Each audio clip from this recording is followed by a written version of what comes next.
Hey guys, welcome to part 4 of my birthday episode. So as I'm recording this right now, it's 8:39 p.m. on April 23rd. I have had a beautiful birthday. Honestly, it's just been so amazing. You know, I really felt loved today. I had a friend take me out for dinner, and that was really kind. One sec. And, yeah, no, it was just really nice. You know, it was my first birthday since at least 2005 that I really just felt loved and appreciated and respected, and it was just really nice. This part 4 is going to be really short.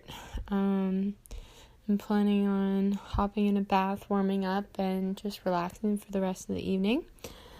But I wanted to do a closing out part on the actual day of my birthday. I just really want to thank you guys all for being listeners and being here and supporting me through all this. It really means the world to me, and I look forward to, sharing future knowledge and future experiences with you. And yeah, thank you so much. Bye, guys. Hey, guys. So, since I know how to use the editing, when it comes to, editing out bits and pieces and sticking them together, so I don't know, I feel like it should be the epiphanies that I've had this year, maybe ones I haven't talked about. So,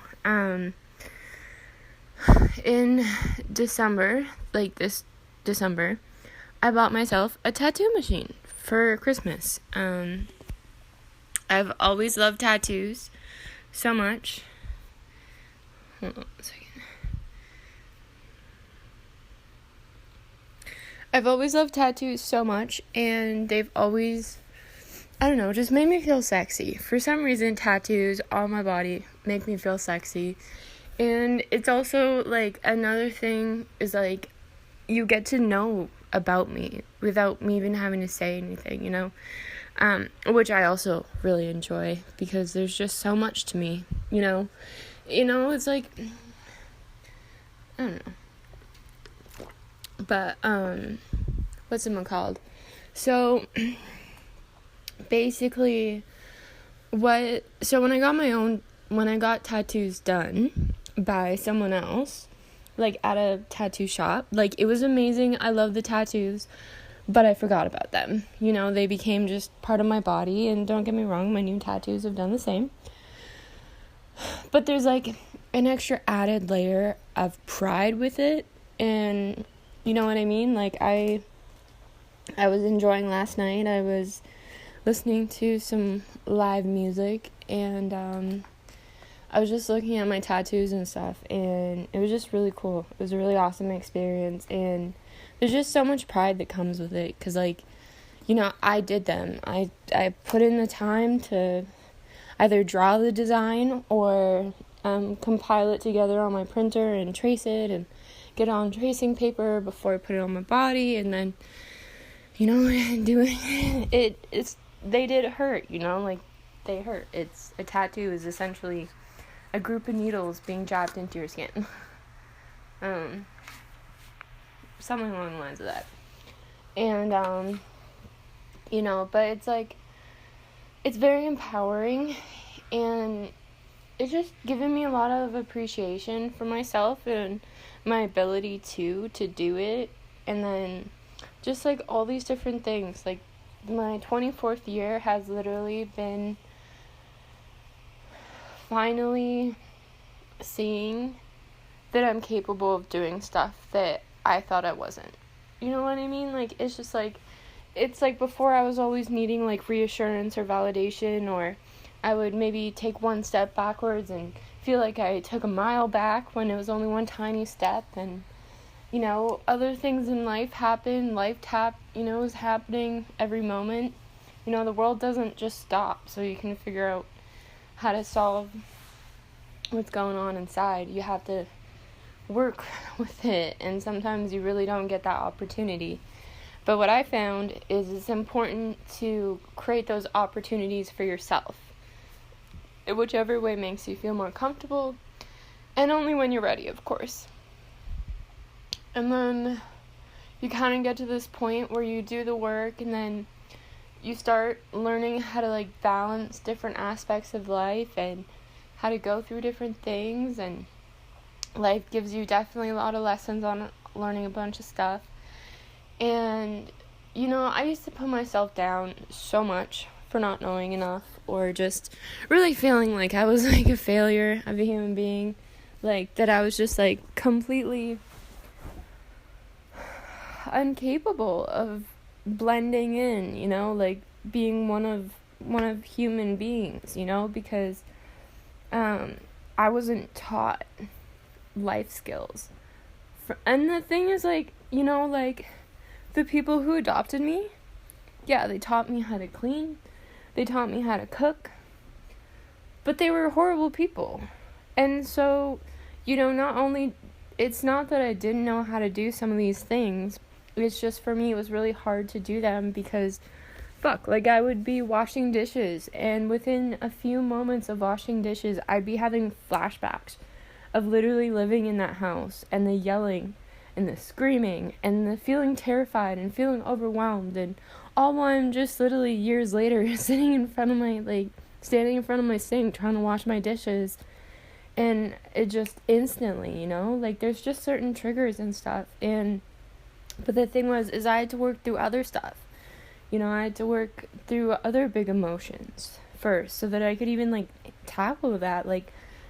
The thing that I've come to understand is just there was so much bullshit, so much trauma, and just so much, work that I had to do. That's the shitty part. That's the really shitty part when other people traumatize you, is, you have to, you don't have to, it's not mandatory, but the hardest thing was for me to, I had different reasons in my mind about why I was doing it. They were the things that kept me going, and the things that kept me trying when things really didn't feel like they were going anywhere, or I just thought I couldn't do it. I couldn't figure it out, and I had these certain reasons, whether it was to be a mom, or to be a good match for my future partner, or all these other things, and they were my fuel to keep going through all this shit.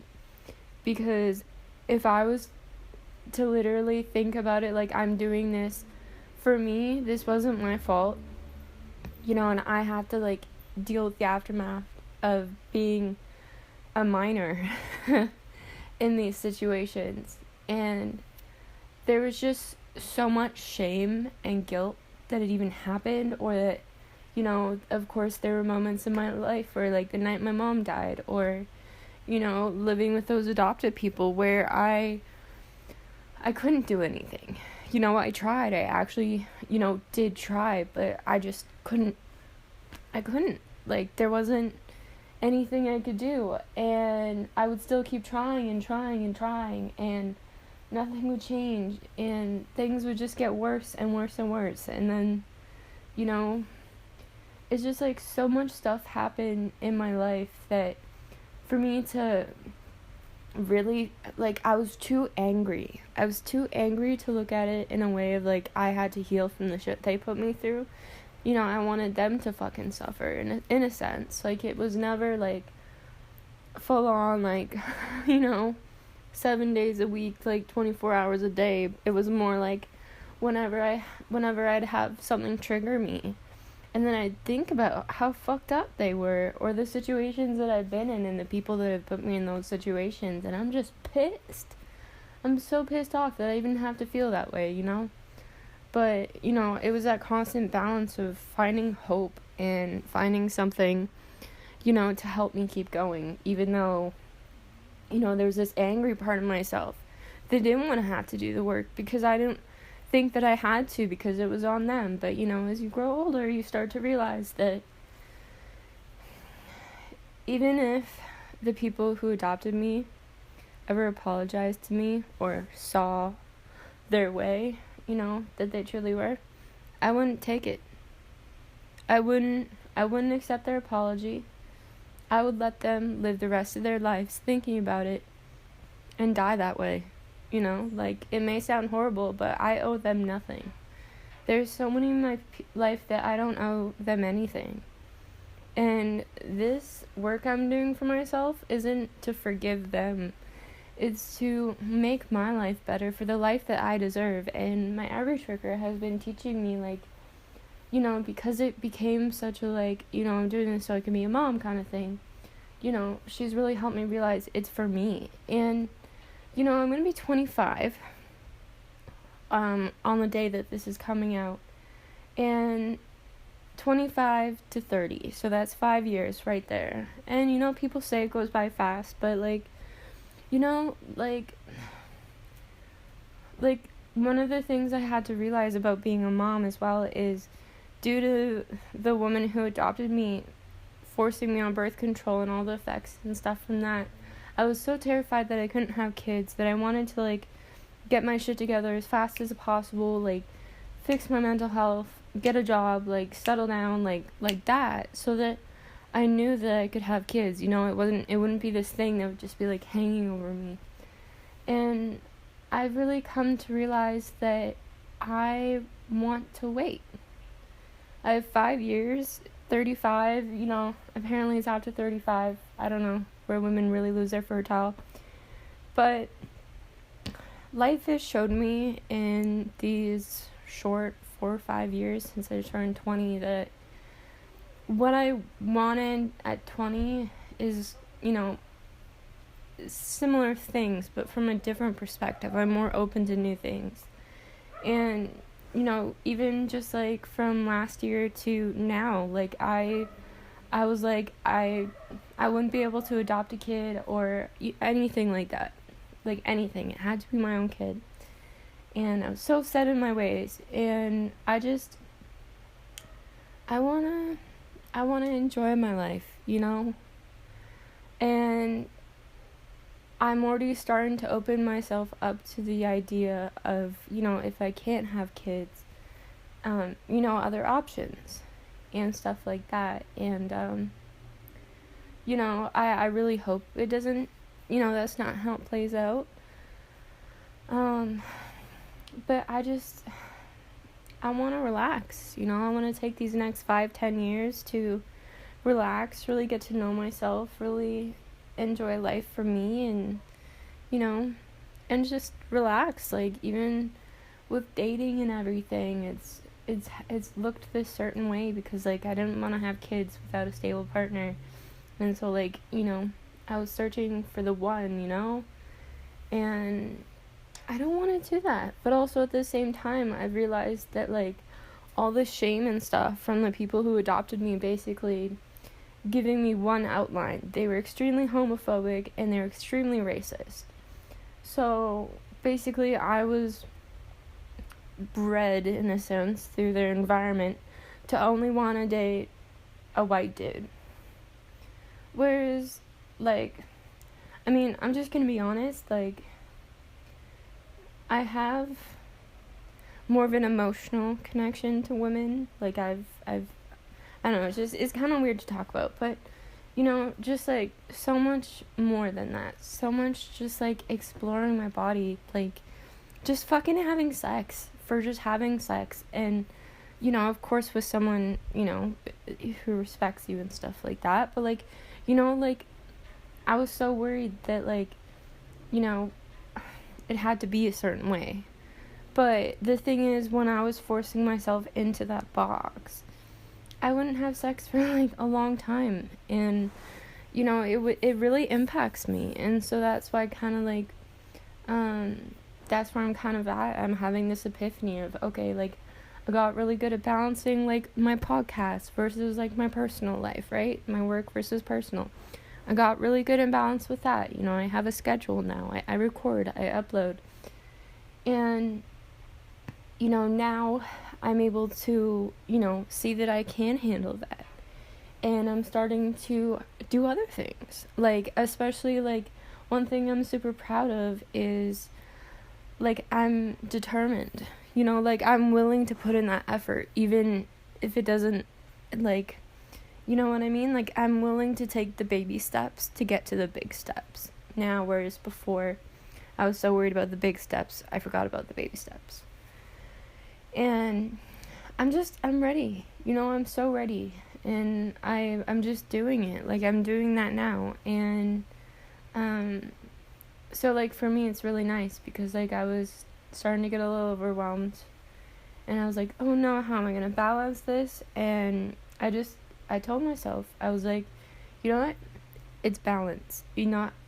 These are important aspects in your life to help you, help you be healthy and happy and all these things. And, it just kind of made sense. And, there was that little part of me that was like, oh no, I can't do it. That's too many things at once. But then, I just thought back to, I never thought I would have a good rhythm with working in personal life. You know what I mean?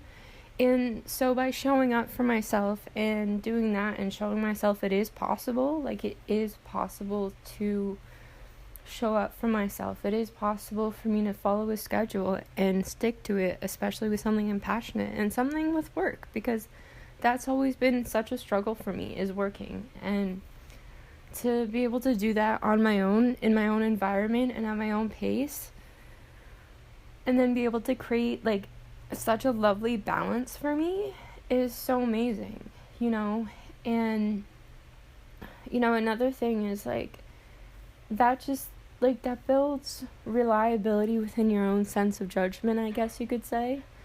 And so from that, I'm more open to expanding myself to different areas of life, like, I've started to paint my nails again and keep them in tip-top shape, and, I've started to wear my makeup more, or, I'm starting to just, like, get really expressive with my style and not, like, worry so much.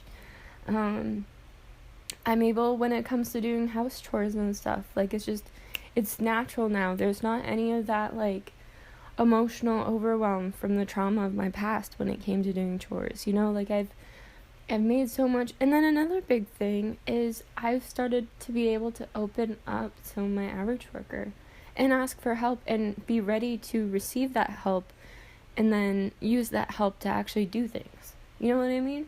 Like, I was so terrified of getting help from others because I wanted to do it on my own. I was basically, like, trying to prove myself that I could do it. And then I learned that it's okay to ask for help. But then there's also a difference between asking for help and not doing anything with that help.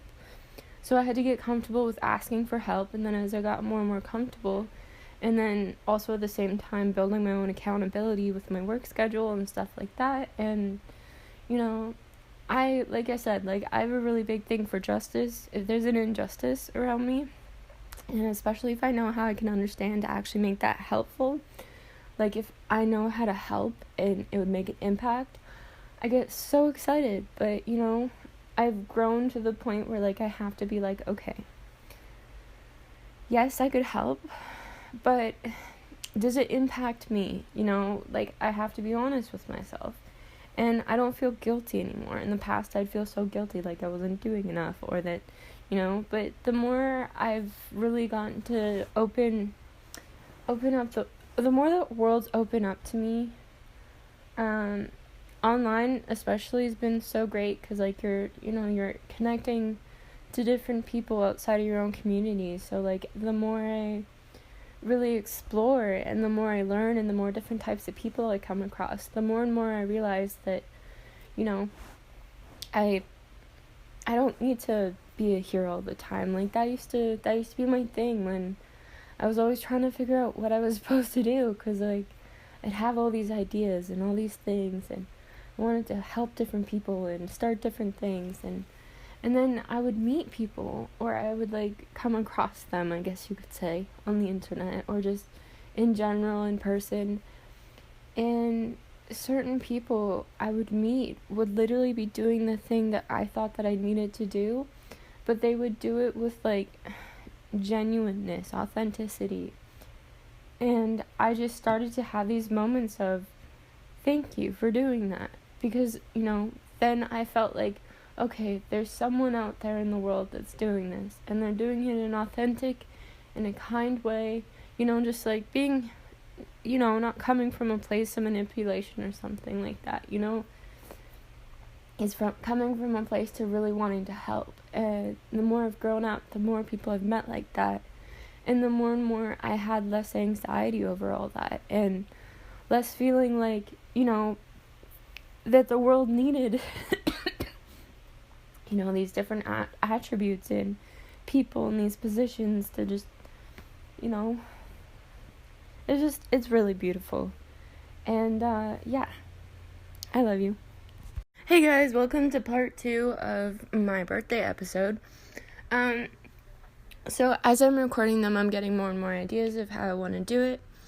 And I've had an epiphany today. Today is Tuesday, April 5th. And basically I realized that, I've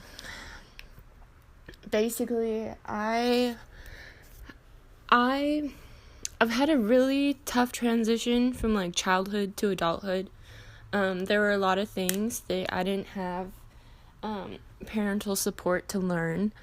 And one of the biggest things is balance. And it's not just balance as in like, portions or like eating or like balancing with money. Like that's been a thing, but it's just been like, as an adult, you have different responsibilities, and I was always just so focused on just like survival in the sense of like my mental health, managing my environment the best I can, and stuff like that. But because I was so overwhelmed by emotions, because there's just a lot of it, I was feeling really stuck. And so I did a lot of the work, except for it got to the point where I was depriving myself of getting to experience like sex or like, just like other aspects of life, because I was so consumed by just getting those other things done.